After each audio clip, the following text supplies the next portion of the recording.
Tony.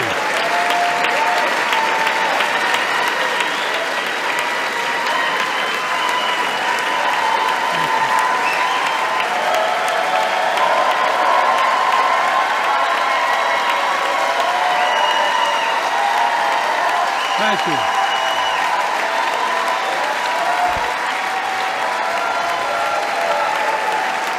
David Jill.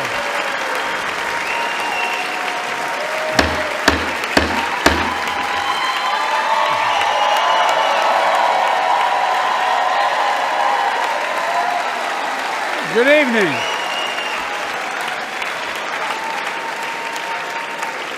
Good evening. If I were smart, I'd go home now.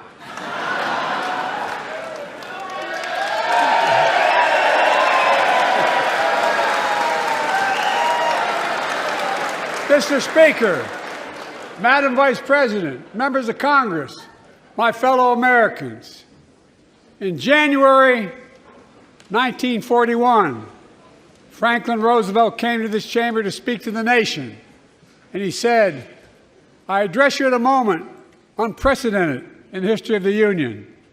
Hitler was on the march. War was raging in Europe. President Roosevelt's purpose was to wake up Congress and alert the American people that this was no ordinary time. Freedom and democracy were under assault in the world. Tonight, I come to this same chamber to address the nation. Now, it's we who face an unprecedented moment in the history of the Union. And yes, my purpose tonight is to wake up the Congress and alert the American people that this is no ordinary moment either. Not since President Lincoln and the Civil War have freedom and democracy been under assault at home as they are today. What makes our moment rare is that freedom and democracy are under attack both at home and overseas at the very same time. Overseas, Putin of Russia is on the march, invading Ukraine and sowing chaos throughout Europe and beyond. If anybody in this room thinks Putin will stop at Ukraine, I assure you he will not.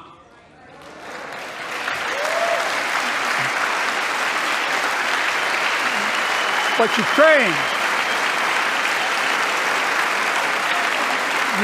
can stop Putin.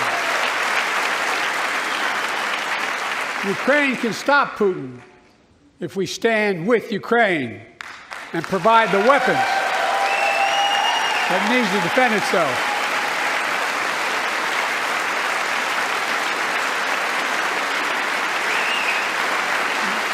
That is all. That is all Ukraine is asking. They're not asking for American soldiers. In fact, there are no American soldiers at war in Ukraine, and I'm determined to keep it that way. But now, assistance to Ukraine is being blocked by those who want to walk away from our world leadership. It wasn't long ago when a Republican president named Ronald Reagan thundered, "Mr. Gorbachev, tear down this wall." Now,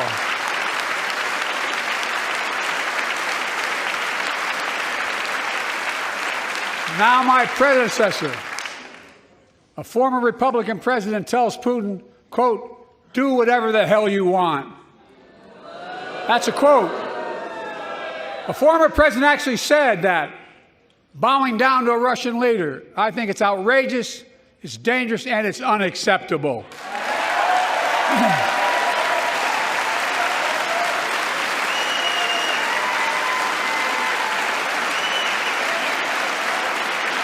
America is a founding member of NATO, the military alliance of democratic nations created after World War II to prevent war and keep the peace. And today, we've made NATO stronger than ever. We welcomed Finland to the alliance last year. And just this morning, Sweden officially joined, and their minister is here tonight. We're going to stand up. Welcome. Welcome, welcome, welcome.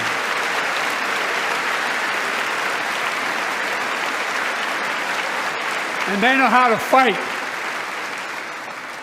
Mr. Prime Minister, welcome to NATO, the strongest military alliance the world has ever seen. I say this to Congress, we have to stand up to Putin. Send me a bipartisan national security bill. History is literally watching. History is watching. If the United States walks away, it will put Ukraine at risk. Europe is at risk. The free world will be at risk, emboldening others to do what they wish to do us harm. My message to President Putin, who I've known for a long time, is simple. We will not walk away.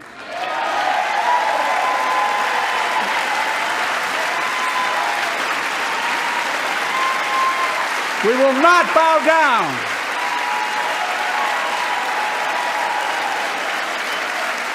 I will not bow down.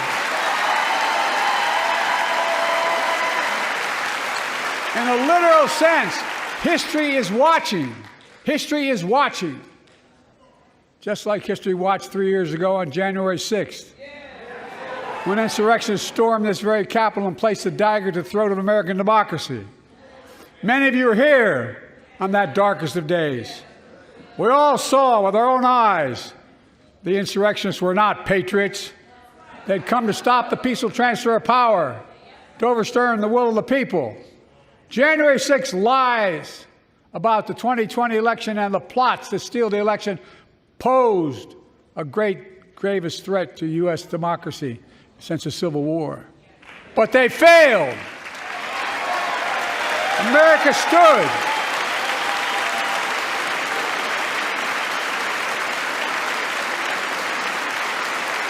America stood strong, and democracy prevailed. We must be honest. The threat to democracy must be defended. My predecessor and some of you here seek to bury the truth about January 6th. I will not do that. This is the moment to speak the truth and to bury the lies. Here's the simple truth. You can't love your country only when you win.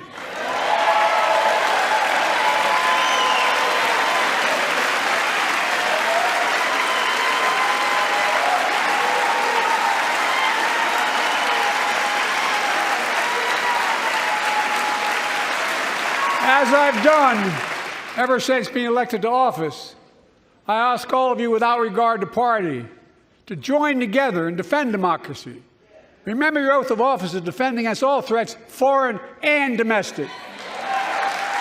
Respect free and fair elections. Restore trust in our institutions. And make clear political violence has absolutely no place in America, zero place. Again, it's not hyperbole to suggest history is watching. We're watching. Your children and grandchildren will read about this day and what we do. History is watching another assault on freedom. Joining us tonight is Latoya Beasley, a social worker from Birmingham, Alabama. 14 months ago, she and her husband welcomed a baby girl thanks to the miracle of IVF. She scheduled treatments to have that second child, but the Alabama Supreme Court shut down IVF treatments across the state, unleashed by a Supreme Court decision overturning Roe v. Wade. She was told her dream would have to wait. What her family had got through should never have happened. Unless Congress acts, it could happen again. So tonight, let's stand up for families like hers. To my friends across the aisle, don't keep this waiting any longer. Guarantee the right to AVF. Guarantee it nationwide.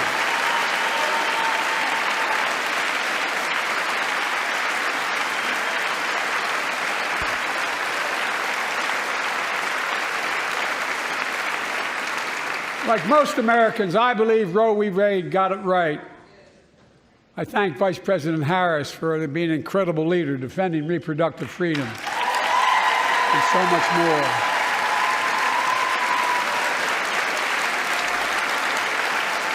Thank you.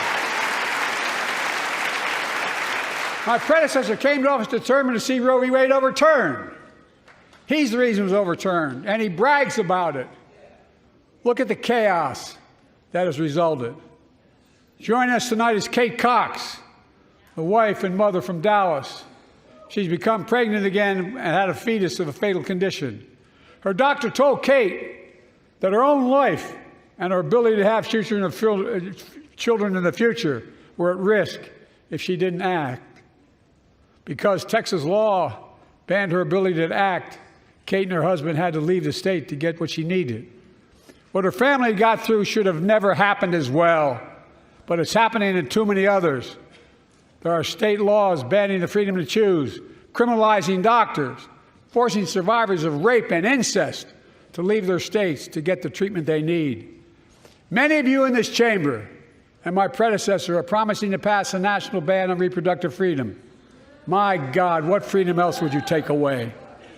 Look, it's a decision to overturn Roe v. Wade. The Supreme Court majority wrote the following, and with all due respect, justices, women are not without electoral power. Electoral or political power. You're about to realize just how much you're right about that.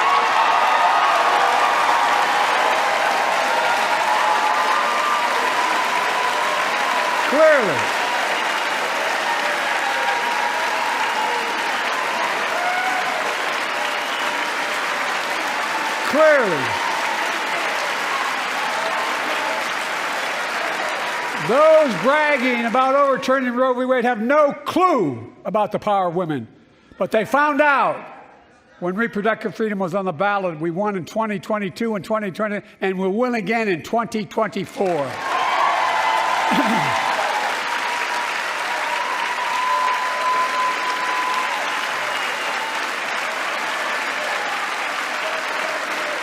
If you, the American people, send me a Congress that supports the right to choose, I promise you, I'll restore Roe v. Wade as the law of the land again.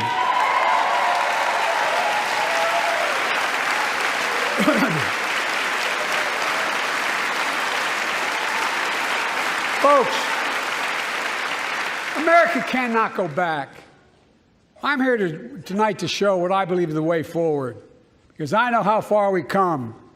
4 years ago next week, before I came to office, the country was hit by the worst pandemic and the worst economic crisis in a century. Remember the fear, record losses, remember the spikes in crime and the murder rate, raging virus that took more than 1 million American lives, of loved ones, millions left behind, a mental health crisis of isolation and loneliness. A president, my predecessor, failed the most basic presidential duty that he owes to American people, the duty to care. I think that's unforgivable. I came to office determined to get us through one of the toughest periods in the nation's history. We have. It doesn't make news, but news in 1,000 cities and towns, the American people are writing the greatest comeback story never told.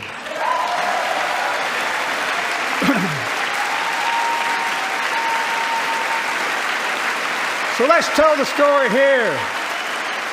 Tell it here and now. America's comeback is building the future of American possibilities, building an economy from the middle out and the bottom up, not the top down, investing in all America, in all Americans, to make sure everyone has a fair shot, and we leave no one behind. The pandemic no longer controls our lives. The vaccines that saved us from COVID are now being used to beat cancer, turning setback into comeback. That's what America does. That's what America does.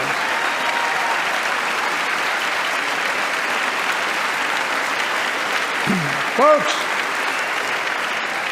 my inherited economy is on the brink. Now our economy is literally the envy of the world. 15 million new jobs in just 3 years, a record, a record. Unemployment at 50-year lows. A record 16 million Americans are starting small businesses, and each one is a literal act of hope. With historic job growth and small business growth for Black and Hispanics and Asian Americans, 800,000 new manufacturing jobs in America and counting. Where is it written we can't be the manufacturing capital of the world? We are, we will. More people have health insurance today. More people have health insurance today than ever before. The racial wealth gap is as small as it's been in 20 years. Wages keep going up. Inflation keeps coming down. Inflation has dropped from 9% to 3%, the lowest in the world, and tending lower.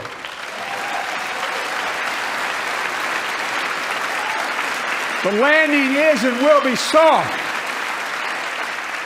And now, instead of importing foreign products and exporting American jobs, we're exporting American products and creating American jobs right here in America, where they belong.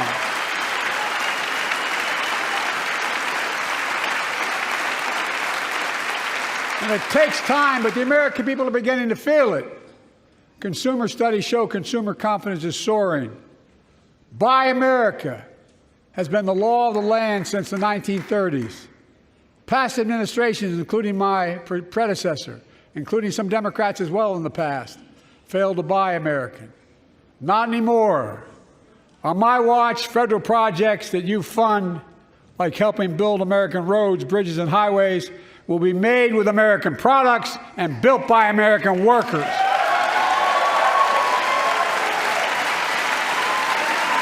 Creating good-paying American jobs.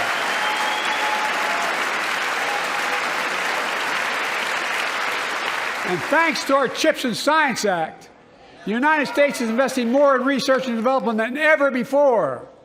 During the pandemic, a shortage of semiconductors, chips, that drove up the price of everything from cell phones to automobiles. And by the way, we invented those chips right here in America.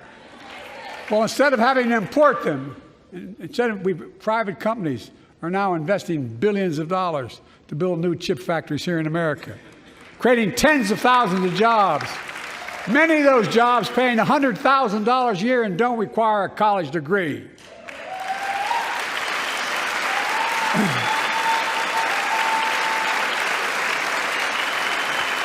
In fact, my policies have attracted $650 billion in private sector investment in clean energy, advanced manufacturing, creating tens of thousands of jobs here in America.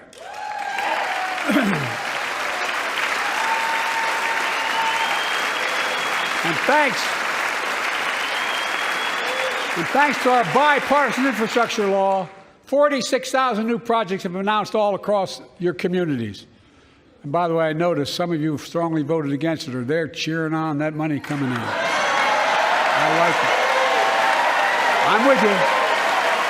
I'm with you. And if any of you don't want that money in your district, just let me know. Modernizing our roads and bridges, ports and airports, public transit systems. Removing poisonous lead pipes so every child can drink clean water without risk of brain damage.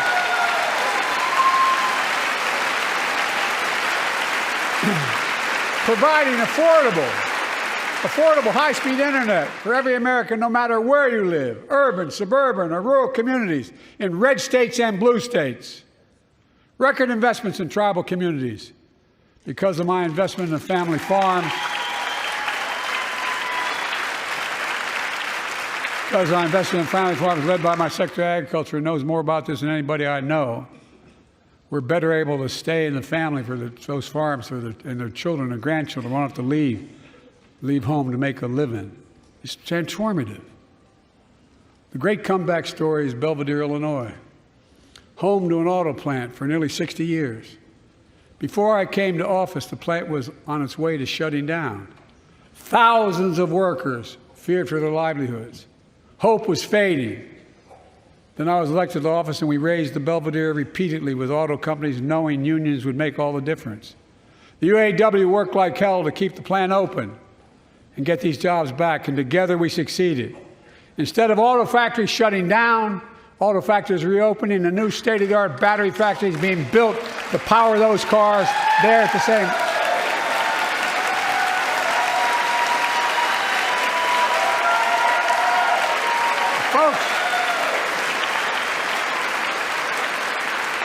The folks of Belvidere, I say, instead of your town being left behind, your community is moving forward again. because instead of watching auto jobs of the future go overseas, 4,000 union jobs with higher wages are building the future in Belvedere right here in America.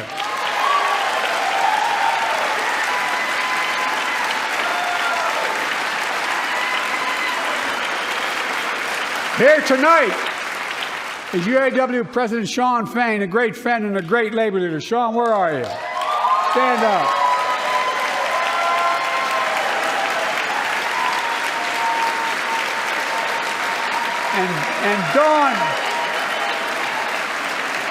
And Dawn Sims, a third-generation worker, UAW worker at Belvedere. Shawn, I was proud to be the first president to stand on the picket line, and today, Dawn has a good job in her hometown, providing stability for her family and pride and dignity as well. Showing once again, Wall Street didn't build America. They're not bad guys. They didn't build it, though. The middle class built the country, and unions built the middle class.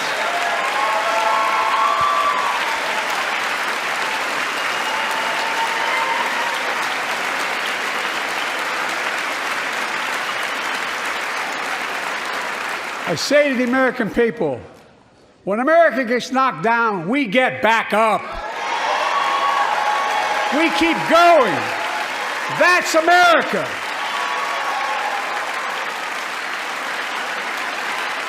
That's you, the American people.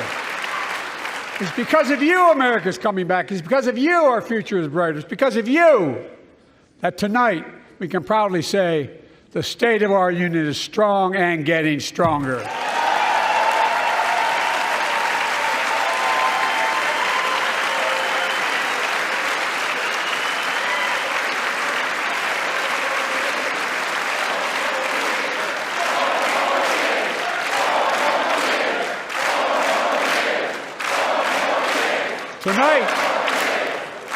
Tonight, I want to talk about the future of possibilities that we can build together.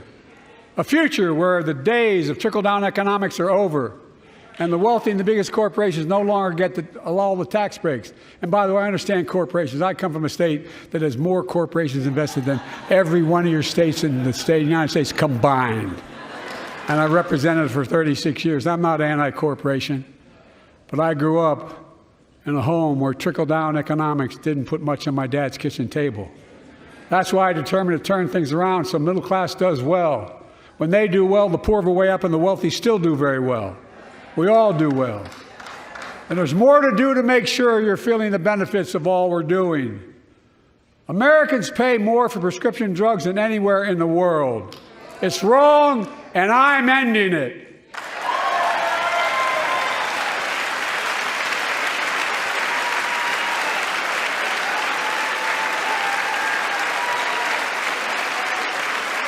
With a law that I proposed and signed, not one of you Republican buddies voted for it, we finally beat Big Pharma.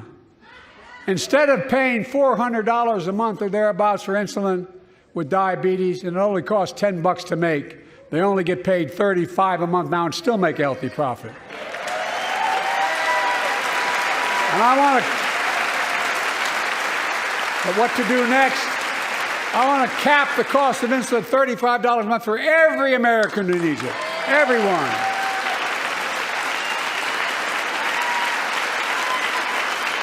For years, people have talked about it, but finally we got it done and gave Medicare the power to negotiate lower prices on prescription drugs, just like the VA is able to do for veterans.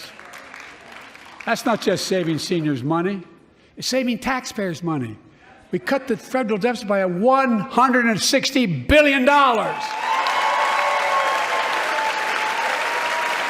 Because Medicare will no longer have to pay those exorbitant prices to Big Pharma. This year, Medicare is negotiating lower prices for some of the costliest drugs on the market to treat everything from heart disease to arthritis. It's now time to go further and give Medicare the power to negotiate lower prices for 500 different drugs over the next decade. They're making a lot of money, guys. And they'll still be extremely profitable. will not only save lives, it will save taxpayers another $200 billion. Starting next year, the same law caps total prescription drug costs for seniors on Medicare at $2,000 a year, even for expensive cancer drugs that cost $10,000, $12,000, $15,000. Now I want to cap prescription drug costs at $2,000 a year for everyone. Folks, I'm going to get in trouble for saying that, but if you want to get an Air Force One and fly to Toronto, Berlin, Moscow, even Moscow, probably. And bring your prescription with you, and I promise you I'll get it for you for 40% the cost you're paying now. Same company, same drug, same place. Folks, the Affordable Care Act, the old Obamacare, is still a very big deal.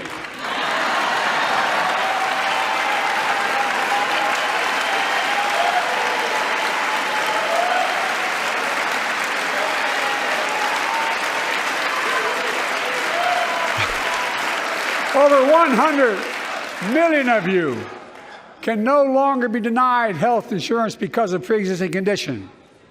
But my predecessor, and many in this chamber, want to take this prescription drug away by repealing the Affordable Care Act. I'm not going to let that happen.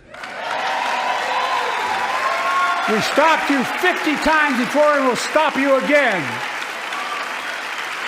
In fact, I'm not only protecting it, I'm expanding it.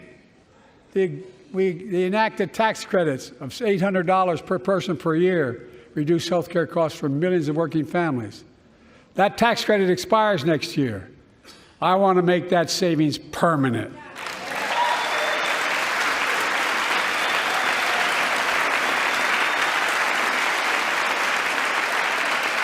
To state the obvious, women are more than half our population. But research on women's health has always been underfunded. That's why we're launching the first ever White House initiative on women's health research, led by Jill, doing an incredible job as First Lady.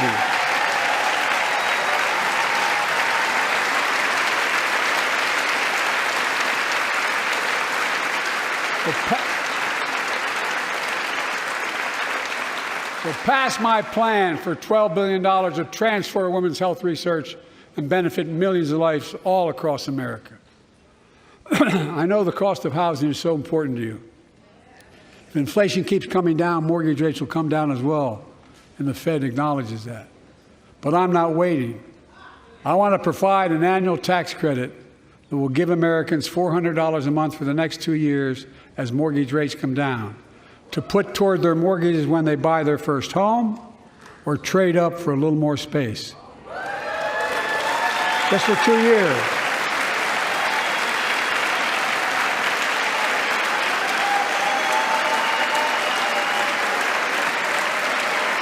And my administration is also eliminating title insurance on federally backed mortgages. When you refinance your home, you can save $1,000 or more as a consequence. For millions of renters, we're cracking down on big landlords who use antitrust law, who break antitrust laws by price fixing and driving up rents. We've cut red tape so builders can get federally financing, which is already helping build a record 1.7 million new housing units nationwide. Now pass and build and renovate 2 million affordable homes and bring those rents down.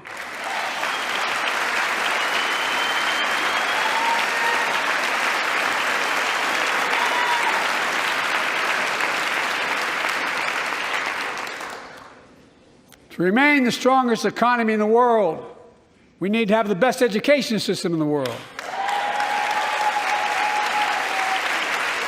And I suspect all of you, want to give every child, a good start by providing access to preschool for 3 and 4 years old.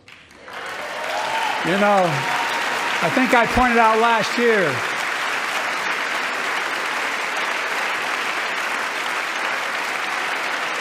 think I pointed out last year that children coming from broken homes where there's no books, they're not read to, not spoken to very often, start school, kindergarten, or first grade, having heard 1 million fewer words spoken. Well, studies show that children who go to preschool are nearly 50% more likely to finish high school, go on to earn a 2- and 4-year degree, no matter what their background is.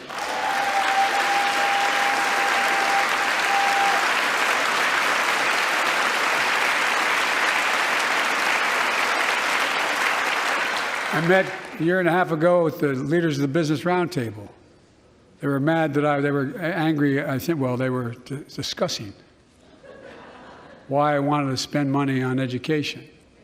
I pointed out to them as vice president, I met with over 182 of those folks. Don't hold me to the exact number. And I asked them what they need most, the CEOs. And you've had the same experience on both sides of the aisle. They say a better educated workforce, right? So I looked at them and I say, I come from Delaware. DuPont used to be the 8th largest corporation in the world. And every new enterprise they bought, they educated the workforce to that enterprise. But none of you do that anymore. Why are you angry with me providing you the opportunity for the best educated workforce in the world? And they all looked at me and said, I think you're right. I want to expand high-quality tutoring and summer learning to see that every child learns to read by 3rd grade.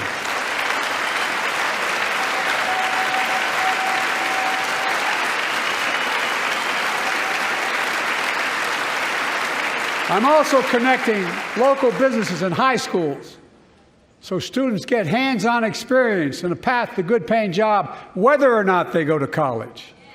And I want to make sure that college is more affordable. Let's continue increasing the Pell Grants to working and middle-class families and increase record investments in HBCUs and minority-serving institutions, including Hispanic institutions.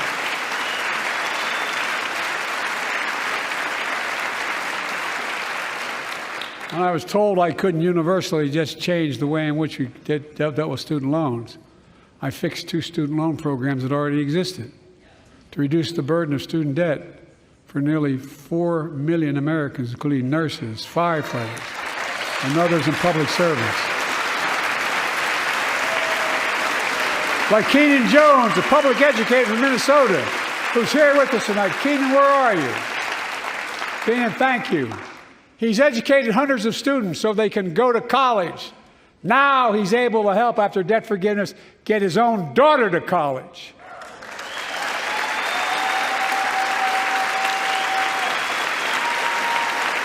And folks, look, such relief is good for the economy because folks are now able to buy a home, start a business, start a family. While we're at it, I want to give public school teachers a raise.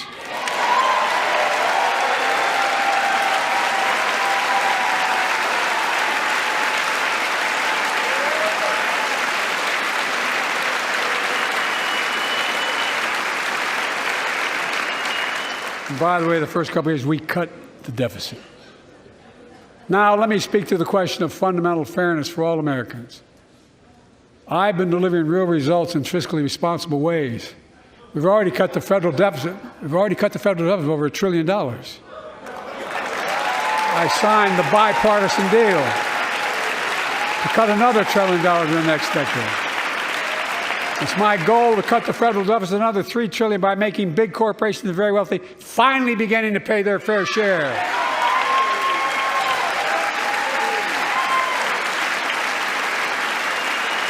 Look, I'm a capitalist. If you want to make or can make $1 million or millions of bucks, that's great. Just pay your fair share in taxes. A fair tax code is how we invest things to make this country great. Healthcare, education, defense, and so much more. But here's the deal. The last administration enacted a $2 trillion tax cut, overwhelmingly benefit the top 1%, the very wealthy and the biggest corporations, and exploded the federal deficit. They added more to the national debt than any presidential term in American history. Check the numbers.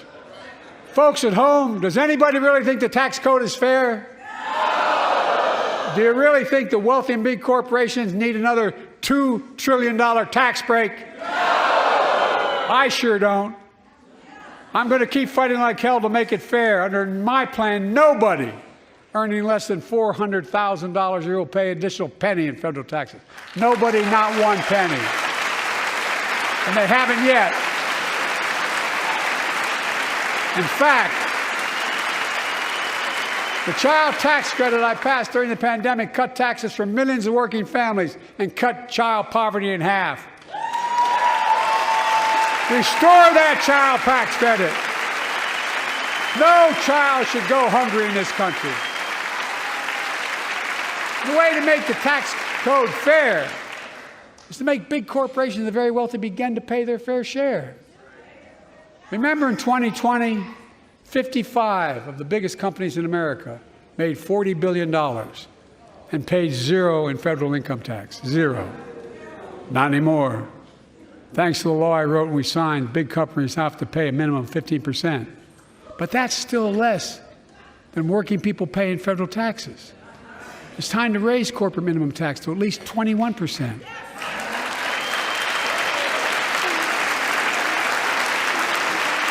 So every big corporation finally begins to pay their fair share. I also want to end tax breaks for big pharma, big oil, private jets, massive executive pay when it's only supposed to be $1 million that could be deducted. They can pay them $20 million if they want, but deduct $1 million. End it now. You know, there are 1,000 billionaires in America. You know what the average federal tax is for those billionaires? No. They're making great sacrifices, 8.2%. That's far less than the vast majority of Americans pay. No billionaire should pay a lower federal tax rate than a teacher, a sanitation worker, or a nurse.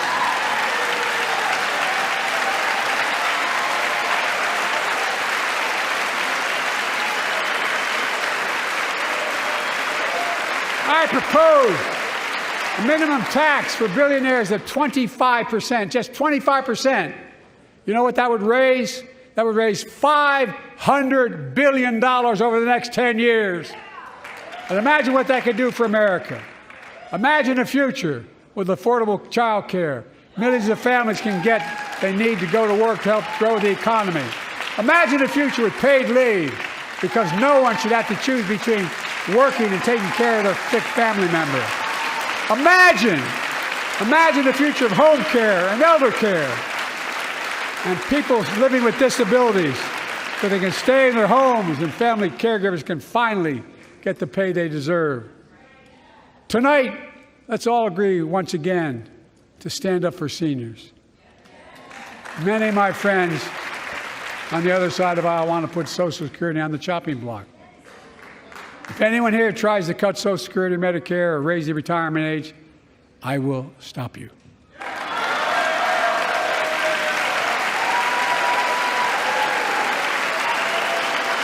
The working people who built this country pay more into Social Security than millionaires and billionaires do. It's not fair. We have two ways to go. Republicans can cut Social Security and give more tax breaks to the wealthy. That's the proposal. Oh no, you guys don't want another $2 trillion tax cut? I kind of thought that's what your plan was. Well, that's good to hear. You're not going to cut another $2 trillion for the super wealthy. That's good to hear. I'll protect and strengthen Social Security and make the wealthy pay their fair share. Look,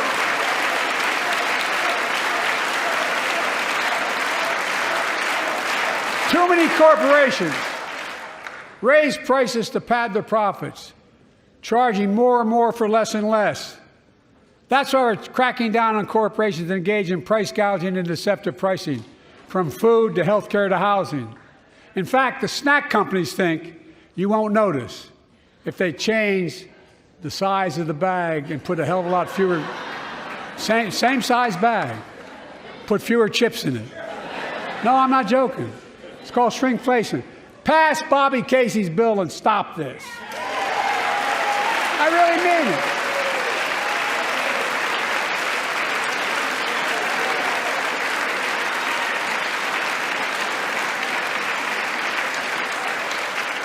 You probably all saw that commercial on Snickers bars. You get charged the same amount, and you got about, I don't know, 10% fewer Snickers in it. Look, I'm also getting rid of junk fees. Those hidden fees at the end of your bill that are there without your knowledge. My administration announced we're cutting credit card late fees from $32 to $8.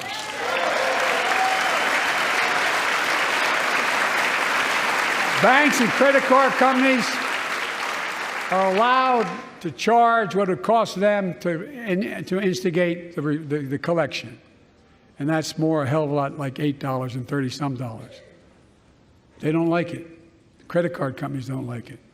But I'm saving American families $20 billion a year with all the junk fees I'm eliminating. Folks at home, that's why the banks are so mad. It's $20 billion in profit. I'm not stopping there. My administration has proposed rules to make cable, travel, utilities, and online ticket sellers tell you the total price up front so there are no surprises. It matters. It matters. And so does this. In November, my team began serious negotiation with a bipartisan group of senators. The result was a bipartisan bill with the toughest set of border security reforms we've ever seen. Oh, you don't think so? Oh, you don't like that bill, huh? That conservatives got together and said it was a good bill? I'll be darned. That's amazing.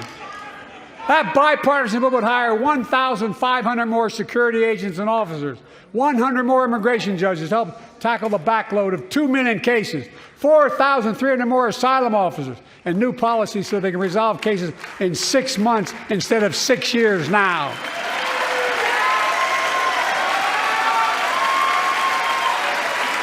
What are you against? $100 more high-tech drug detection machines to significantly increase the ability to screen and stop vehicles smuggling fentanyl into America.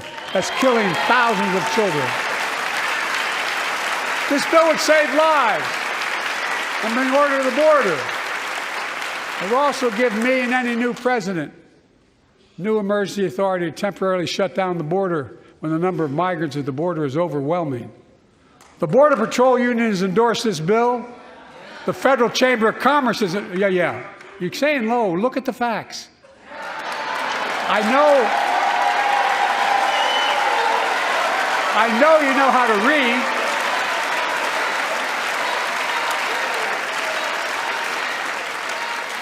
I believe that given the opportunity for a majority in the House and Senate would endorse the bill as well, a majority right now. But unfortunately, politics has derailed this bill so far.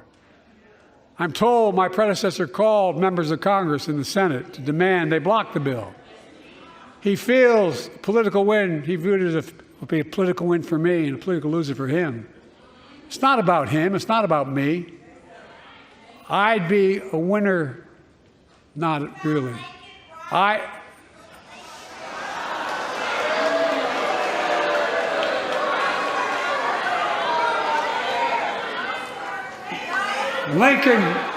Lincoln Riley, an innocent young woman who was killed by an illegal. That's right. But how many of thousands of people being killed by illegals?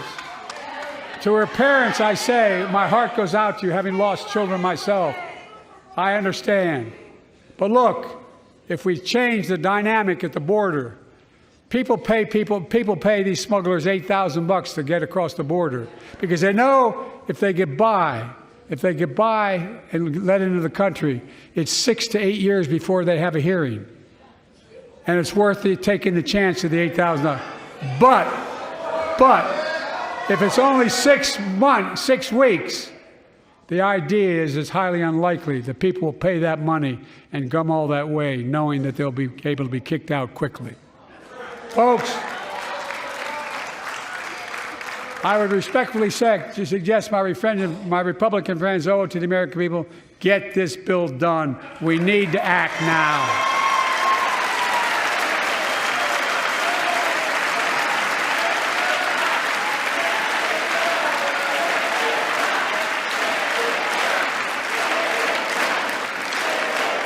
And if my predecessor is watching, instead of paying politics and pressuring members of Congress to block the bill, join me in telling the Congress to pass it. We can do it together. But that's what here's what he will not do. I will not demonize immigrants saying they are poison in the blood of our country. I will not separate families. I will not ban people because of their faith. Unlike my predecessor on my first day in office, I introduced a comprehensive bill to fix our immigration system. Take a look at it. It has all these and more. Secure the border. Provide a pathway to citizenship for dreamers, and so much more. But unlike my predecessor, I know who we are as Americans. We're the only nation in the world with a heart and soul that draws from old and new. Home to Native Americans, whose ancestors have been here for thousands of years. Home to people of from every place on earth. They came freely. Some came in chains. Some came when famine struck, like my ancestral family in Ireland. Some to flee persecution, to chase dreams that are impossible anywhere but here in America. That's America. And we all come from somewhere, but we're all Americans.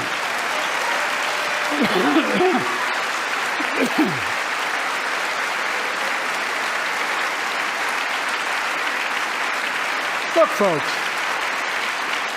we have a simple choice. We can fight about fixing the border, or we can fix it. I'm ready to fix it. Send me the border bill now.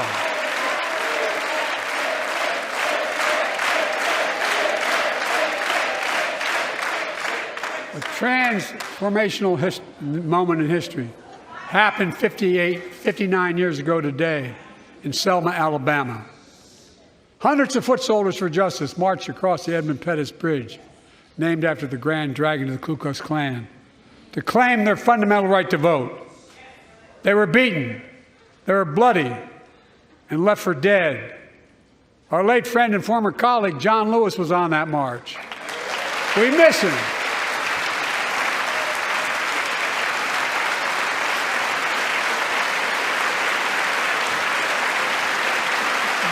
Joining us tonight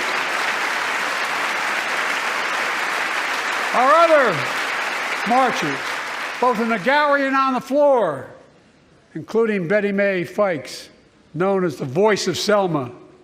The daughter of gospel singers and preachers, she sang songs of prayer and protest on that bloody Sunday to help shake the nation's conscience. 5 months later, the Voting Rights Act passed and was signed into law.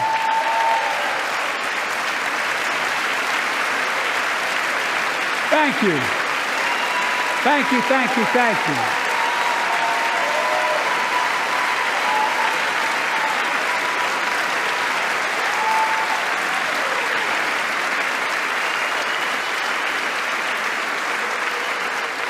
But 59 years later, there are forces taking us back in time. Voter suppression, election subversion, unlimited dark money, extreme gerrymandering. John Lewis is a great friend to many of us here. But if you truly want to honor him and all the heroes who marched with him, then it's time to do more than talk. Pass the Freedom to Vote Act, the John Lewis Voting Rights Act.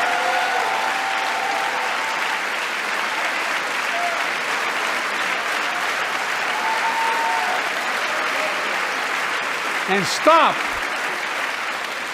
denying another core value of America, our diversity across American life. Banning books It's wrong. Instead of erasing history, let's make history. I want to protect fundamental rights. Pass the Equality Act. And my message to transgender Americans, I have your back. Pass the PRO Act for workers' rights.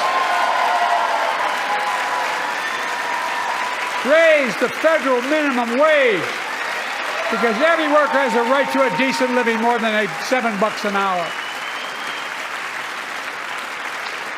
We're also making history by confronting the climate crisis, not denying it. I don't think any of you think there's no longer a climate crisis. At least I hope you don't.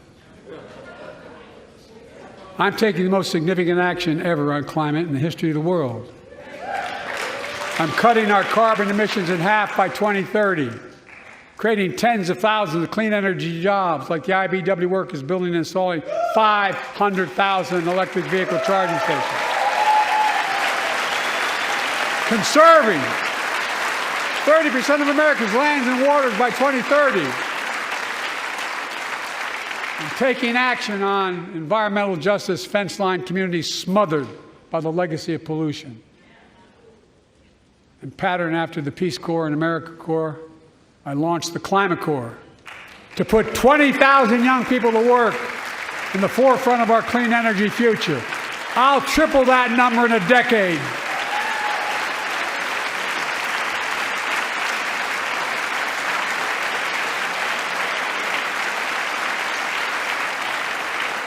To state the obvious, all Americans deserve the freedom to be safe. And America is safer today than when I took office. Year before I took office, murder rates went up 30%. 30% they went up. The biggest increase in history. It was then, through my American Rescue Plan, which every American voted against, I might add, we made the largest investment in public safety ever. Last year, the murder rate saw the sharpest decrease in history. Violent crime fell to one of its lowest levels in more than 50 years. But we have more to do. We have to help cities invest in more community police officers, more mental health workers, more community violence intervention. Give communities the tool to crack down on gun crime, retail crime, and carjacking. Keep building trust, as I've been doing by taking executive action on police reform and calling for it to be the law of the land. Directing my cabinet to review the federal classification of marijuana and expunging thousands of convictions for the mere possession, because no one should be jailed for simply using or having on their record. Take on crimes of domestic violence.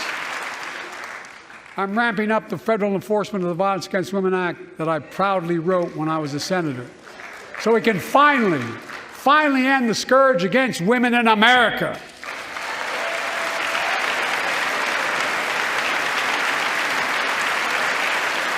There are other kinds of violence I want to stop. With us tonight is Jasmine, whose 9-year-old sister Jackie was murdered with 21 classmates and teachers in elementary school in Uvalde, Texas. Very soon after that happened, Jill and I went to Uvalde for a couple of days. We spent hours and hours with each of the families. We heard their message, so everyone in this room, in this chamber, could hear the same message. The constant refrain, and I was there for hours meeting with every family. They said, do something. Do something. Well, I did do something by establishing the first ever Office of Gun Violence Prevention in the White House, that the Vice President is leading the charge. Thank you for doing it.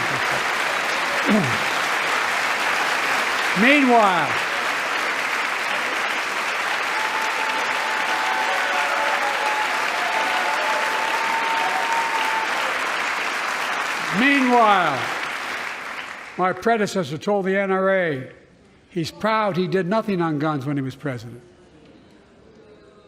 Oh. After another shooting in Iowa recently, he said, when asked what to do about it, he said, just get over it. There's his quote, just get over it. I say, stop it. Stop it, stop it, stop it.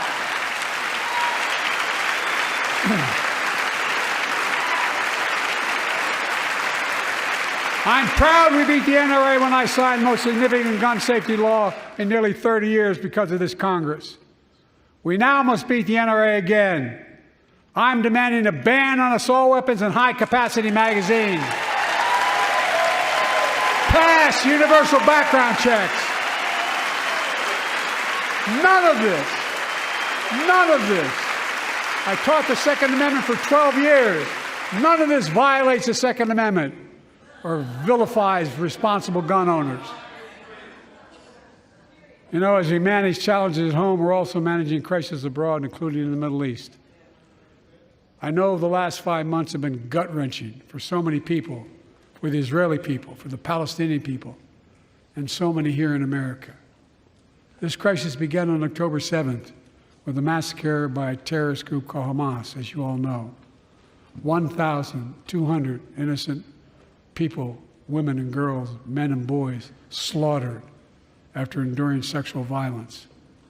The deadliest day for the Jewish people since the Holocaust, and 250 hostages taken. Here in this chamber tonight are families whose loved ones are still being held by Hamas. I pledge to all the families that we will not rest until we bring every one of your loved ones home. We also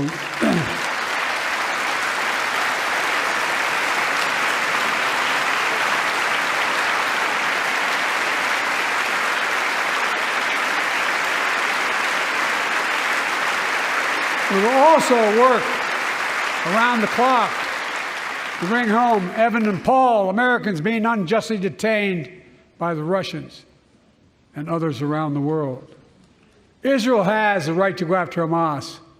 Hamas ended this conflict by releasing hostages, laying down arms, could end it by releasing the hostages, laying down arms, and surrendering those responsible for October 7th.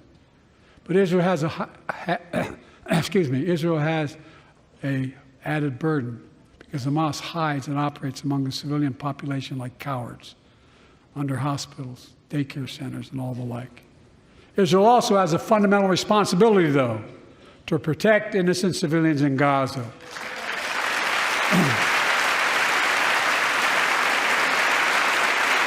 This war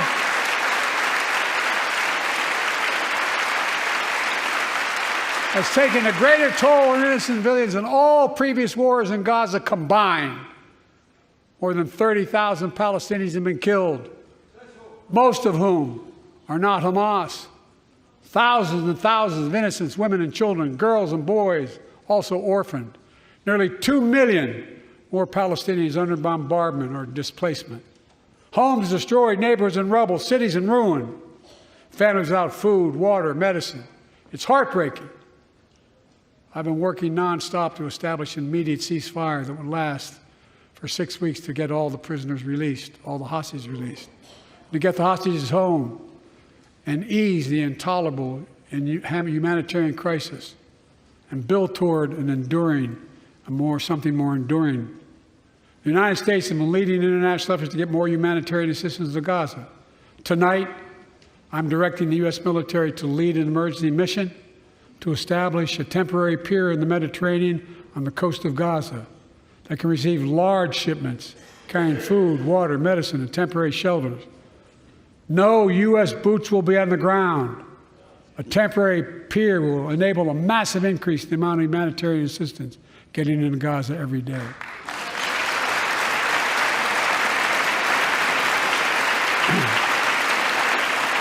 And Israel must do its part. Israel must allow more aid into Gaza to ensure humanitarian workers aren't caught in the crossfire. And they're announcing they're going to have a crossing in northern Gaza. To the leadership of Israel, I say this: humanitarian assistance cannot be a secondary consideration or a bargaining chip. Protecting and saving innocent lives has to be a priority. As we look to the future, the only real solution to the situation is a two-state solution over time.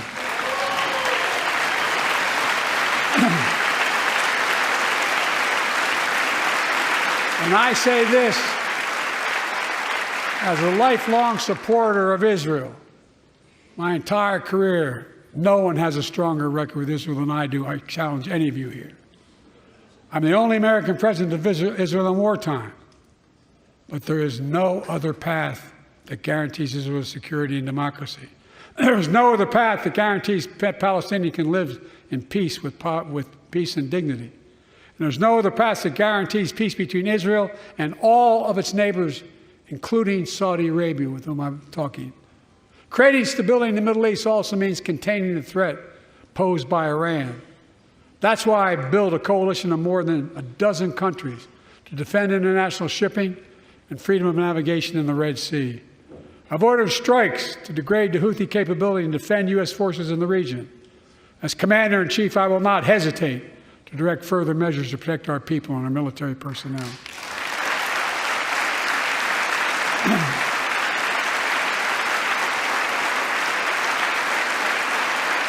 For years, I've heard many of my Republican and Democratic friends say that China is on the rise and America is falling behind.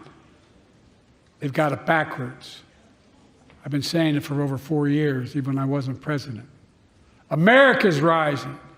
We have the best economy in the world. And since I've come to office, our GDP is up, our trade deficit with China is down to the lowest point in over a decade. And we're standing up against China's unfair economic practices. We're standing up for peace and stability across the Taiwan Straits. I've revitalized our partnership and alliance in the Pacific. India, Australia, Japan, South Korea, Pacific Islands. I've made sure that the most advanced American technologies can't be used in China, not allowing to trade them there.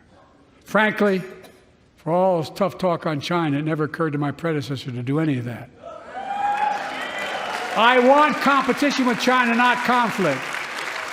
And we're in a stronger position to win the conflict of the 21st century against China than anyone else, for that matter, than any time as well. Here at home, I've signed over 400 bipartisan bills. But there's more to pass my unity agenda. Strengthen penalties on fentanyl trafficking. You don't want to do that, huh? Pass bipartisan privacy legislation to protect our children online. Harness the promise of AI to protect us from peril. Ban AI voice impersonations and more. And keep our truly sacred obligation to train and equip those we send into harm's way and care for them and their families when they come home and when they don't.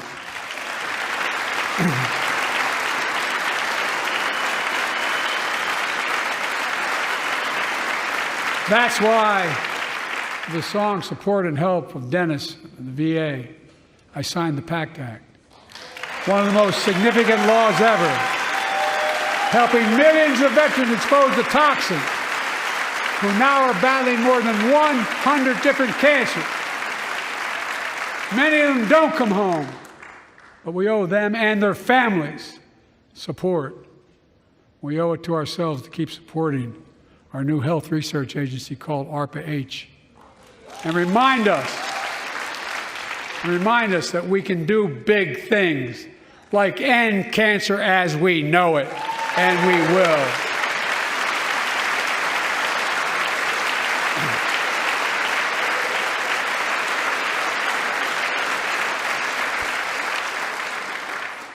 Let me close with this. Yay.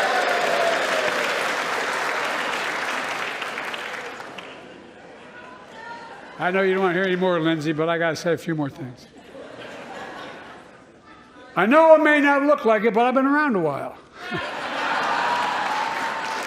When you get to be my age, certain things become clearer than ever. I know the American story. Again and again, I've seen the contest between competing forces in the battle for the soul of our nation, between those who want to pull America back to the past and those who want to move America into the future. My lifetime has taught me to embrace freedom and democracy, a future based on core values that have defined America: honesty, decency, dignity, equality, to respect everyone, to give everyone a fair shot, to give hate no safe harbor. Now, other people my age see it differently. The American story of resentment, revenge, and retribution, that's not me. I was born in mid-World War II when America stood for the freedom of the world. I grew up in Scranton, Pennsylvania, and Claymont, Delaware, among working-class people who built this country. I watched in horror as two of my heroes, like many of you did, Dr. King and Bobby Kennedy, were assassinated. And their legacies inspired me to pursue a career in service. I left the law firm and became a public defender because my city of Wilmington was the only city in America occupied by the National Guard after Dr. King was assassinated because of the riots. And I became a county councilman almost by accident. I got elected to the United States Senate when I had no intention of running at age 29. Then vice president to our first black president. Now president to the first women vice president.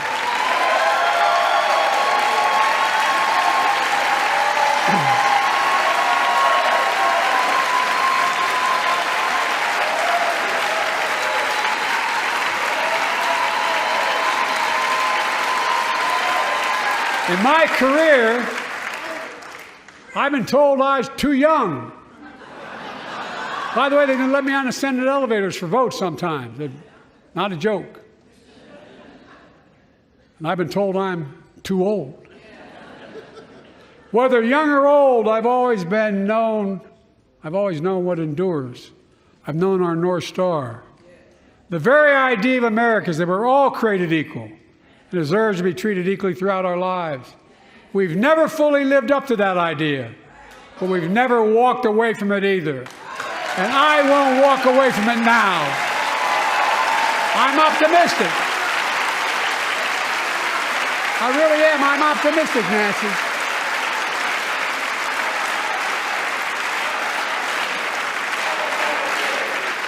My fellow Americans,